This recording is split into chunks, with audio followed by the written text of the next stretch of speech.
మన తాన బావులు బోరింగులు హ్యాండ్ పంపులకెళ్ళి నీళ్ళు వచ్చినట్టే గా సౌదీ అరబ్ దేశాలల్లా బాయిలు బోరింగులల్లా మొత్తం పెట్రోలు డీజిల్ వస్తాయట. ఏడదొవ్వినా క్రూడ్ ఆయిల్ ఊటలేనట. అరరే గట్ల మన తాన కూడా డీజిల్ పెట్రోల్ వస్తాయి, ఎంత బాగుండు. బోరింగ్ కొట్టంగానే పెట్రోల్ బయటకు వెళ్తే బండ్ల ట్యాంక్ నిండా ఫ్రీగా పోసుకొని తిరుగుతుంటేమి అని అనిపిస్తుంది. కానీ అట్లా అనుకున్నంత మాత్రాల నిజం కాదు కదా. కానీ యూపీ రాష్ట్రంలో ఓ తాన హ్యాండ్ పంపు కొడితే పెట్రోల్ కలిసి వస్తుందట నీళ్ళల్లా. ఆగో గట్లెట్లనో మరి. ఓరి వీళ్ళ అదృష్టం సల్లగుండు, నీళ్లు పెట్రోల్ అవుతున్నాయట కదా. ఈ యూపీ రాష్ట్రం జలౌన్ జిల్లా అమర్ఘత్ ఊరోలకు పెట్రోల్ బంకుల పైపులకెళ్ళి వచ్చినట్టే బోరింగ్ కొట్టంగానే నీళ్ళలా కలిసి వస్తుందట. సమరు బాటిల పట్టి చూపెడుతున్నాడు చూడు, కింద నీళ్లు పైన పెట్రోలు. అట్లా అని మొత్తం పెట్రోల్ కాదు డీజిల్ లెక్క లేదట, క్రూడ్ ఆయిల్ లెక్కనే అంత కలగలిసే వస్తుందని అంటున్నారు ఊరోళ్ళు.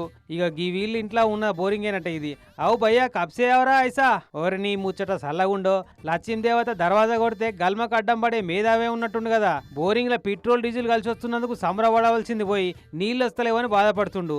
నీళ్లు ఈ బోర్లు కాకుంటే ఇంకో బోర్లో పట్టుకోవచ్చు, ఇంకో దాంట్లో కాకుంటే పక్కూర్లో పోయి పట్టుకురావచ్చు, నీళ్ళ బాటిల్ కూడా కొనుక్కొని తాగొచ్చు. పెట్రోల్ డీజిల్ అన్ని బోర్లకి వెళ్ళి బయటకు వస్తే అని ముచ్చట. ఇంకా చూడు ఎవరో కావాలని పోసినట్టు నీళ్ళు ఖరాబ్ చేసినని అనుకుంటున్నారట మొదలు. కానీ 3 రోజులైనా అటనే వస్తుందట. ఇది లోపల ఊరుతున్న ఊటనే అని జిల్లా అధికారులకు ముచ్చట చెప్పిరట. ఇక చూడు నీళ్లు కింద వస్తే సమర్ ఎట్లా కానొస్తుందో మెరుసుకుంటా.